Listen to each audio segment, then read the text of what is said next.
হরে কৃষ্ণ। প্রিয় ভক্তবৃন্দ, আপনারা দেখছেন পরলোক টিভি। আর আষাঢ় মাসের পরম পবিত্র হিন্দুদের এক মহোৎসব, সনাতনীদের এক আনন্দ উৎসব, রথযাত্রা উৎসব। আপনারা সকলে ভালো আছেন, সুস্থ আছেন আশা করি। আর সামনে এসে গেছে রথযাত্রা উৎসব।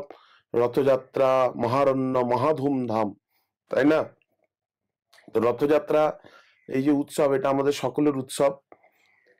তাই এই উৎসব এত আনন্দমুখর উৎসব, যেখানে আমরা সনাতনীরা, বাঙালিরা, যে যে ধর্মেই থাকুক না কেন, প্রত্যেকেরই একটা ভালোবাসা রয়েছে জগন্নাথের প্রতি, তাই না? তাই জগন্নাথের রথযাত্রা এসে গেছে। তৎপূর্বে অত্যন্ত পবিত্র প্রদায়িনী এক একাদশী আসতে চলেছে। সে একাদশীর নাম সকলেই জানেন, আষাঢ় মাসের কৃষ্ণপক্ষের একাদশী। এই আষাঢ় মাসের কৃষ্ণপক্ষের একাদশীর নাম হচ্ছে যোগিনী একাদশী। পালন কবে হবে সকলে আপনাদের ডায়েরিতে নোট করে রাখুন, বা আপনাদের রিমাইন্ডারে নোট করে রাখুন। এটা রবিবার দিন পালন হবে, 22শে জুন রবিবার দিন এই একাদশী পালন হবে। তবে হ্যাঁ, এটা মনে রাখবেন, বাইরে অনেকে কর্মকাণ্ডীয় মতে হয়তো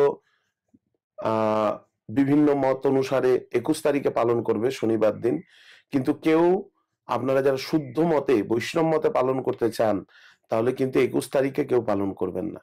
সবাই মনে রাখবেন, 22 তারিখে এই শুদ্ধ একাদশী পালন হবে। আর যারা পশ্চিমবাংলার বিভিন্ন জায়গায় রয়েছেন, সেই পশ্চিমবাংলার বিভিন্ন জায়গাতে এই একাদশীর পালন হবে, যেমন সম্ভবত হয় 4:51 থেকে 9:22 মধ্যে প্রত্যেকে পালন করে নেবেন। আর বিভিন্ন জায়গায় পালনের তালিকা তো আপনাদেরকে বলবোই। আর তাছাড়া এই একাদশীর গুরুত্ব জানেন কতটা? এই একাদশী সম্বন্ধে ব্রহ্ম বৈবর্ত পুরাণে বর্ণনা করা হয়েছে। যাই তাই ভাববেন না। ব্রহ্ম বৈবর্ত পুরাণের কাহিনী আপনাদেরকে আমি শ্রবণ করাবো।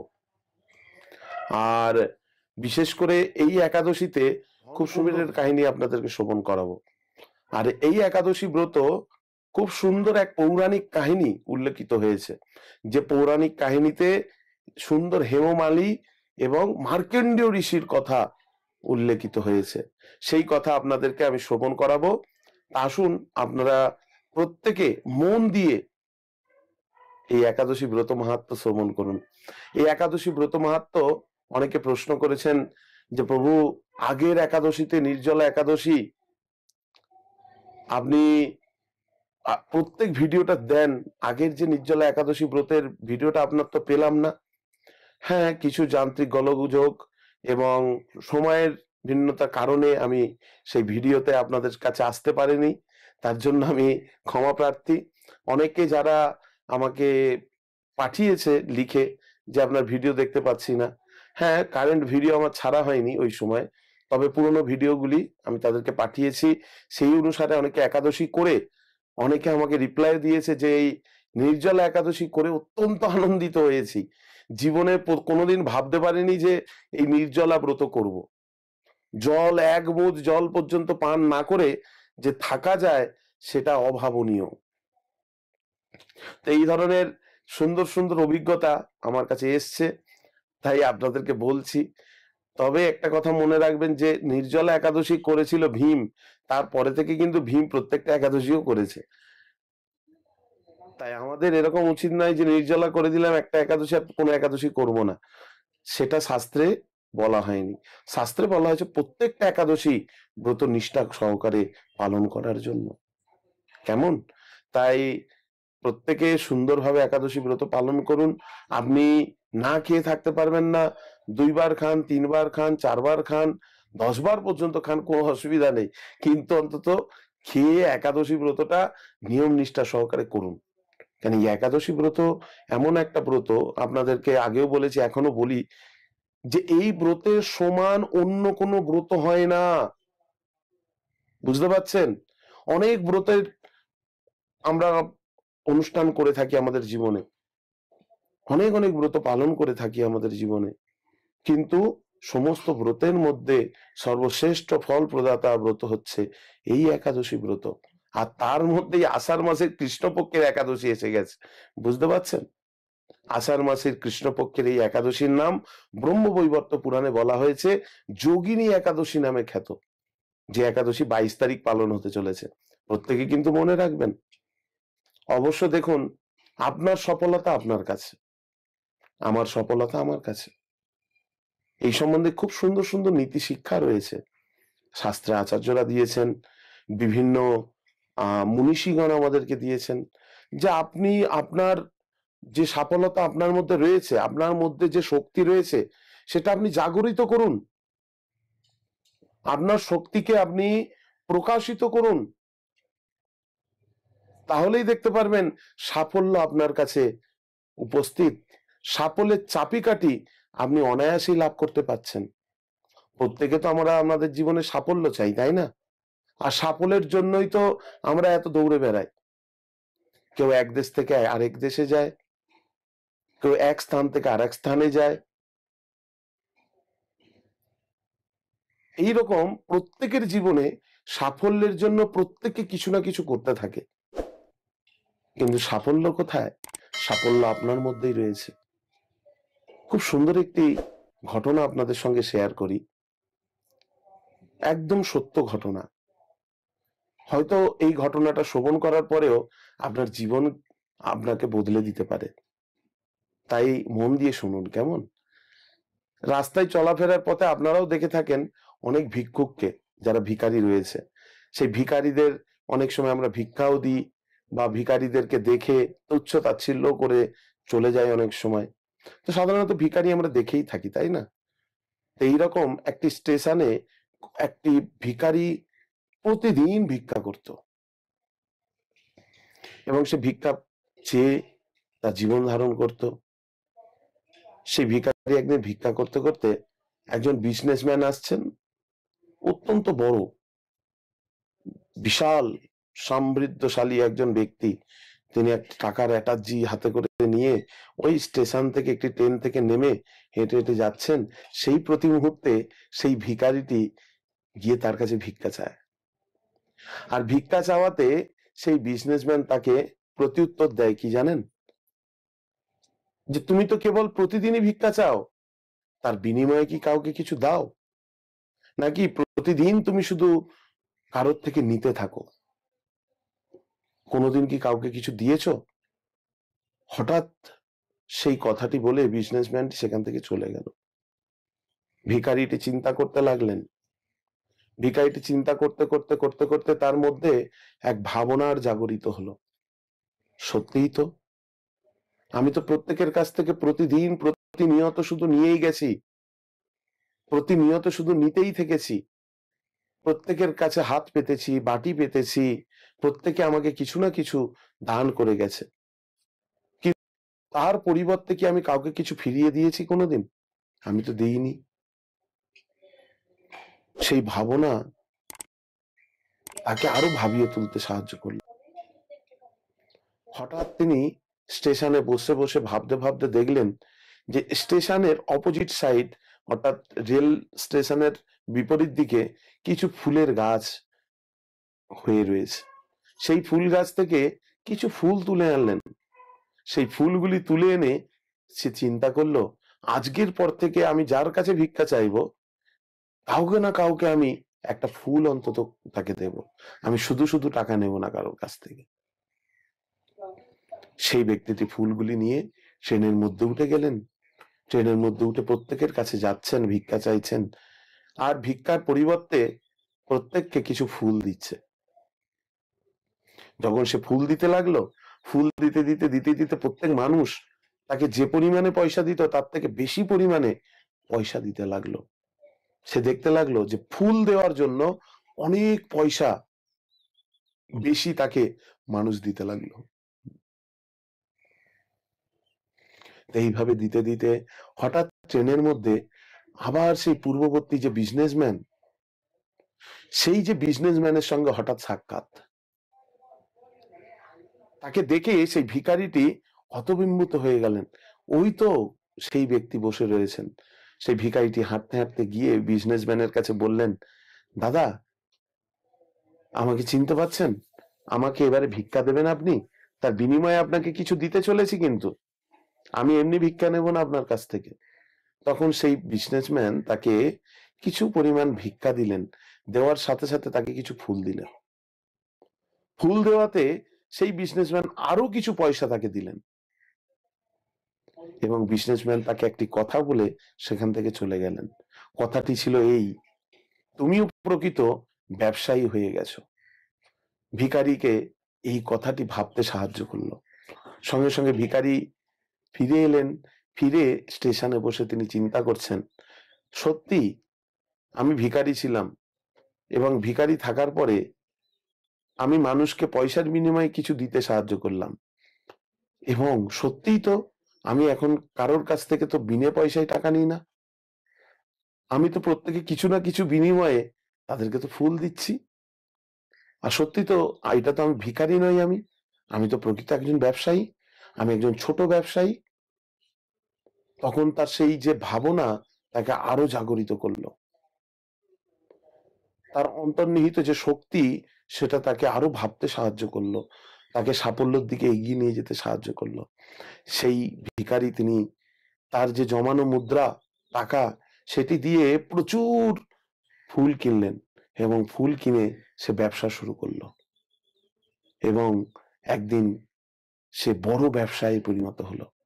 হঠাৎ আবার একদিন তৃতীয়বার সেই বিজনেসম্যানের সঙ্গে সাক্ষাৎ সেই ভিখারিটির।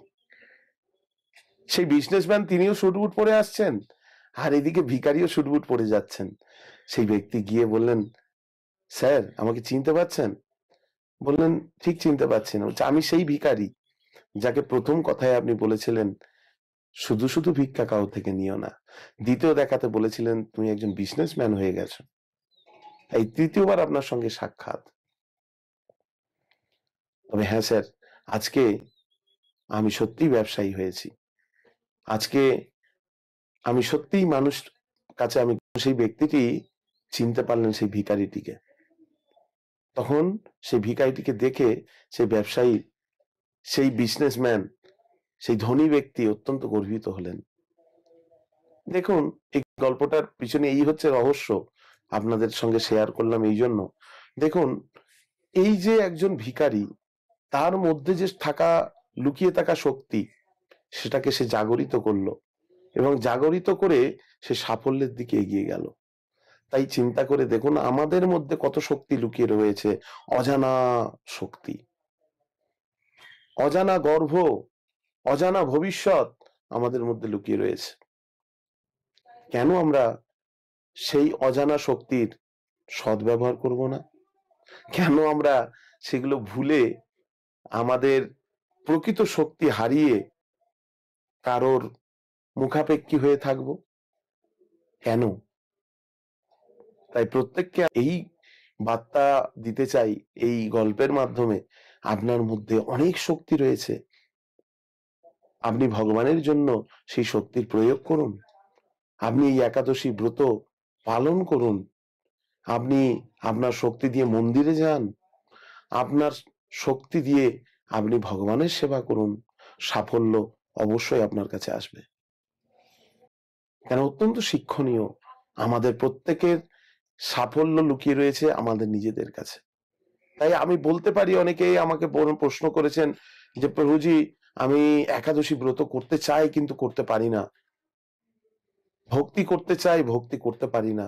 দেখুন, আপনি করতে পারেন, শক্তি আপনার কাছে রয়েছে, কিন্তু সেটা জাগরিত করুন। একটা ছোট্ট দেশলাই সারা জগৎকে জ্বালিয়ে দিতে পারে। তাই আপনার মধ্যে যে আগুনের স্ফুলিঙ্গ রয়েছে সেটা দিয়ে আপনি জাগরিত করুন নিজেকে। কেমন? তাই প্রত্যেকে একাদশী ব্রত করুন। এই একাদশী ব্রত সুলভ, অত্যন্ত সহজ, সুলভে ভগবানকে লাভ করা যায়। কারণ এটা হচ্ছে মাধব তিথি ভক্তির জননী, যতনে পালন করি। যদি যত্ন সহকারে পালন করেন ভগবান আপনার প্রতি সহায় হবেন। কিভাবে করবেন আমি আগেও বলেছি, আগের দিনে তাড়াতাড়ি ঘুমিয়ে পড়ুন, একাদশীর দিনে তাড়াতাড়ি ঘুম থেকে উঠুন, উঠে ভগবানের কাছে যান, সম্ভব হলে ভালো করে স্নান করে নিন, শরীরকে শুদ্ধ করুন, শুদ্ধ করে ভগবানের মন্দিরে গিয়ে হাত জোড় করে ভগবানকে সংকল্প করুন, সংকল্প করে ভগবানকে প্রণাম আদি আরতি ভোগ নিবেদন এগুলো সম্ভব হলে করুন। একটু ফুল নিন, ফুল নিয়ে ভগবানের চরণে অর্পণ করুন, শ্রদ্ধা সহকারে ভগবানের প্রণাম করুন। এই তো ভগবানের ভক্তি না? ভক্তি মানে অন্য কিছু নয়, অনেক কিছু করতে হবে, অনেক কিছু বলতে হবে, অনেক কিছু মন্ত্র পড়তে হবে, সেটা নয়। ভক্তি মানে হচ্ছে আসল কথা, নিজের হৃদয় দিয়ে ভগবানকে ভালোবাসা। এটুকুই করুন ব্যাস। কেমন, মনে থাকবে তো? তো এই যোগিনী একাদশীতে এইভাবে করুন। ওই দিনে চেষ্টা করবেন মিথ্যে কথা না বলতে, অপরকে না ঠকাতে। আর একাদশীর দিনে আপনারা খেয়ে দিয়ে করুন। এই পঞ্চ রবি শস্য খাবেন না, যেগুলো বর্জন রয়েছে। রুটি, লুচি, গম, ধান, ভুট্টা এগুলো দিয়ে কিন্তু খেয়ে একাদশী হয় না, ঠিক আছে? আপনার এই পঞ্চ রবি শস্য বর্জন করবেন। সুন্দর সুন্দর একাদশীর রেসিপি রয়েছে, খাবার রয়েছে, সেগুলো খান, ঠিক আছে? মনে থাকবে তো সকলের, আশা করি। তো এইভাবে একাদশী ব্রত করুন। আর একাদশীর পরের দিনে দ্বাদশী, সেই দ্বাদশীতে সময় অনুসারে, নিয়ম অনুসারে, নিয়ম করে সময় মতো পালন করবেন কিন্তু, কেমন? তো আসুন এই একাদশী প্রত্যেকে করতে আমরা সংকল্প হই, আমরা ব্রত গ্রহণ করি, সংকল্প গ্রহণ করি। কারণ সংকল্প বিনা কোনো কাজ সাফল্য হয় না। আপনি যদি সংকল্প বাড়ি বসে না করেন যে আজ মায়াপুরে যাব, একটু সাধু সঙ্গ করব, কখনো সাফল্য আসবে না, কখনো আপনি যেতে পারবেন না। তাই সংকল্প কোনো কাজে আপনাকে করতেই হবে। তাই সংকল্প করুন। এই একাদশী আষাঢ় মাসের কৃষ্ণপক্ষের একাদশী, বুঝতে পারলেন? যোগিনী একাদশী নামে খ্যাত। সেই একাদশী ব্রত করার সংকল্প গ্রহণ করুন। আসুন এই একাদশী ব্রতের মাহাত্ম্য শ্রবণ করি। যুধিষ্ঠির মহারাজ কৃষ্ণকে প্রশ্ন করেছেন, হে কৃষ্ণ, এই আষাঢ় মাসের যে কৃষ্ণপক্ষের একাদশী আসছে, সেই একাদশীর নাম কি? তখন কৃষ্ণ বলছেন যে ব্রহ্মবৈবর্ত পুরাণ অনুসারে এই একাদশীর নাম কর মহারাজ, আপনি আমার কাছে শ্রবণ করুন। এই যে একাদশীর কথা বলতে চলেছি, সেটা সকল পাপ বিনাশিনী, সবাইকে এই সমস্ত পাপ থেকে মুক্ত করতে সামর্থ্য রাখে এই একাদশী। তো পতিত মানুষদের নৌকা স্বরূপ হচ্ছে এই ব্রত। এই ব্রত পালনে সমস্ত সিদ্ধি লাভ হয়। এই প্রসঙ্গে হে মহারাজ, আপনাকে একটি খুব সুন্দর পৌরাণিক কাহিনী শ্রবণ করাবো। তো তখন যুধিষ্ঠির মহারাজ কে খুব সুন্দর একটি কৃষ্ণ পৌরাণিক কাহিনী শ্রবণ করাচ্ছেন। অলকানগরের কাহিনী। অলকানগরে একজন শিব ভক্ত পরায়ণ ব্যক্তি ছিলেন, ওরের কাহিনী। এই অলকানগরে একজন খুব সুন্দর শিব ভক্ত পরায়ণ ব্যক্তি ছিলেন, যার নাম ছিল কুবের। ইনি কিন্তু স্বর্গের কুবের নন, স্বর্গের যে ধন কুবের তিনি নন। ইনি হচ্ছেন অলকানগরের রাজা কুবের। এই অলকানগরের রাজা কুবের প্রতিদিন শিব পূজা করতেন, আর শিব পূজার জন্য প্রত্যহ ফুল অর্পণ করতেন, পাতা অর্পণ করতেন।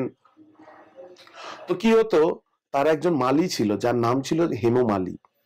সেই হেমমালি প্রত্যেক দিন তার জন্য সুন্দর সুন্দর পুষ্প চয়ন করে তার শিব পূজার জন্য এনে দিত। হঠাৎ কি হলো জানেন? একদিন কালক্রমে যখন কুবের দেখলো দিন অতিবাহিত হতে শুরু করলো, আমার পূজার সময় অতিবাহিত হয়ে গেল, এখনো পর্যন্ত হেমমালি এলো না, কি ব্যাপার? সঙ্গে সঙ্গে তার একজন দূতকে প্রেরণ করলেন হেমমালির গৃহে। তার পত্নীর প্রতি অত্যন্ত আসক্ত ছিলেন।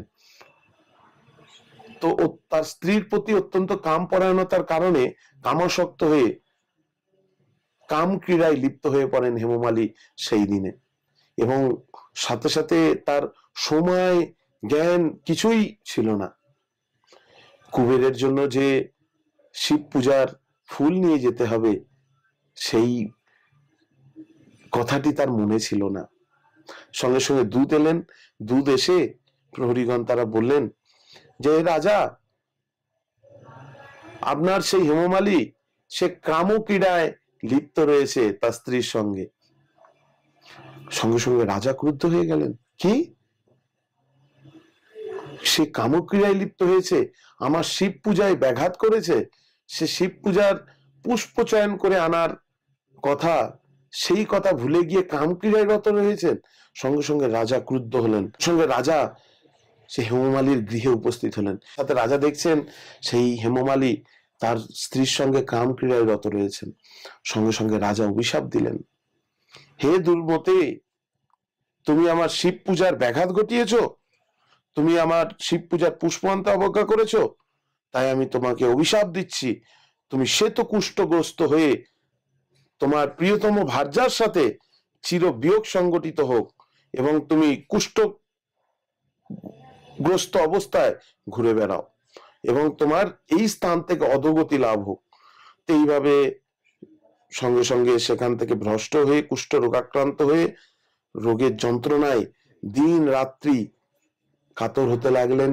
সুখ লাভ তো দূরেই থাকুক, দুঃখে জীবন অতিবাহিত করতে লাগলেন।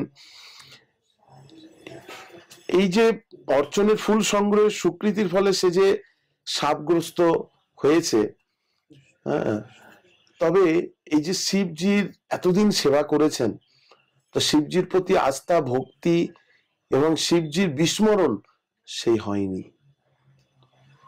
হেমমালী। তো এইভাবে ঘুরতে লাগলেন। কালক্রমে হঠাৎ এক মুনির আশ্রম দেখতে পেলেন। সেই মুনি ছিলেন মার্কেন্ডীয় মুনি। সেই মার্কেন্ডীয় মুনির আশ্রমে গেলেন, নিকটে গিয়ে মার্কেন্ডীয় মুনিকে জিজ্ঞাসা করলেন, হে মুনিবর, আমাকে আশ্রয় প্রদান করুন। মুনিবর দেখা মাত্র বললেন, কে তুমি, কোথা থেকে এসেছো? সঙ্গে সঙ্গে তখন হেমমালী বলতে লাগলেন যে আমি এই প্রকার কৃতকর্মে লিপ্ত থাকার জন্য কুবের মহারাজ কুবের তিনি আমাকে অভিশাপ দিয়েছেন এবং সেই অভিশাপের কারণে আমি আজকে এই কুষ্ঠ রোগে আক্রান্ত হয়েছি। তো সঙ্গে সঙ্গে প্রণতি মিনতি সহকারে হেমমালী তিনি মার্কেন্ডীয় মুনির চরণে আশ্রয় গ্রহণ করলেন এবং মার্কেন্ডীয় মুনিকে বললেন, হে মুনিবর, আপনি এই অভিশাপের সমস্ত কারণ বুঝলেন, জানেন, তাই আপনি হচ্ছেন কৃপা পরায়ণ। সাধু মুনি ঋষিরা জীবের প্রতি করুণা পরায়ণ। তাই আমাকে এক দিক নির্দেশন দিন, যে দিক নির্দেশনের মাধ্যমে আমি আমার অভিশপ্ত জীবন থেকে, এই কুষ্ঠ ব্যাধি থেকে মুক্ত হতে পারি। তখন মার্কেন্ডীয় মুনি বললেন, হে মালি, তোমার মঙ্গলের জন্য শুভ ফল প্রদানকারী এক ব্রতের উপদেশ করছি, তুমি কি সেই ব্রত করতে পারবে? সেই ব্রত হচ্ছে আষাঢ় মাসে কৃষ্ণপক্ষের একাদশী, যোগিনী একাদশী। সেই যোগিনী একাদশী ব্রত পালন করো, তার ফলে তুমি সমস্ত রোগ থেকে মুক্ত হতে পারবে। ঋষির আজ্ঞা মতো নিষ্ঠাপূর্বক আষাঢ় মাসের কৃষ্ণপক্ষের এই যোগিনী একাদশী ব্রতের উপবাস করলেন এবং উপবাস করার পরে যে সমস্ত রোগ মুক্ত হলো। তখন কৃষ্ণ যুধিষ্ঠির মহারাজকে বলছেন, আমি আপনার কাছে এই যে ব্রত মহিমা উপবাস কীর্তন করলাম, এই ব্রত পালনে 88,000 ব্রাহ্মণকে ভোজন করানোর ফল লাভ হয়। বুঝতে পারছেন, এখনকার দ্রব্য মূল্য যা, একটা ব্রাহ্মণকে খাওয়াতেই সব পতুর হয়ে যাবেন আপনি। 88,000 ব্রাহ্মণ যদি একাদশী করেন, ব্রাহ্মণ ভোজন করানোর ফল লাভ হয়ে যাবে। যে ব্যক্তি মহাপাপ বিনাশকারী পুণ্য ফল প্রদায়নী যোগিনী একাদশীর কথা পাঠ ও শ্রবণ করে, অচিরেই সমস্ত পাপ থেকে মুক্ত হয়ে যায়। ভাবতে পারছেন? হ্যাঁ, এই একাদশীর মাহাত্ম্য কত। তাই সকলকে অনুরোধ করব এই ব্রত নিষ্ঠা সহকারে পালন করার জন্য। কেমন? সকলে আপনারা চেষ্টা করুন, আপনারা সকলে প্রতিজ্ঞা করুন, সংকল্প করুন যে আষাঢ় মাসের কৃষ্ণপক্ষের একাদশী যে আসছে সেটা পালন করব। কেমন? হরে কৃষ্ণ। আসুন আমরা সকলে এই ব্রতের পরবর্তী দিন যে পারণ, সে পারণের তালিকা আমরা দেখে নিই। এই একাদশী পালন হবে 22শে জুন রবিবার দিন। রবিবার পড়েছে কিন্তু ছুটির দিন, ঠিক আছে? পারণ হবে 23 তারিখ সোমবার। যারা মায়াপুরে অবস্থান করছেন, 4:51 থেকে 9:22 মধ্যে পালন করবেন। বাংলাদেশ ঢাকা 5:13 থেকে 9:45, চট্টগ্রাম 5:10 থেকে 9:40, ইম্ফল 4:26 থেকে 8:59, আসাম গুয়াহাটিতে 4:31 থেকে 9:07, কলকাতা 4:53 থেকে 9:23, ভুবনেশ্বর 5:08 থেকে 9:35, পাটনা 4:59 থেকে 9:34, কাঠমান্ডু 5:09 থেকে 9:47, চেন্নাই 5:44 থেকে 10:02, নাগপুর 5:33 থেকে 10:01, বৃন্দাবন 5:24 থেকে 10:02, নিউ দিল্লি 5:24 থেকে 10:03, হায়দ্রাবাদ 5:53 থেকে 10:07, জীবান্দাম 6:06 থেকে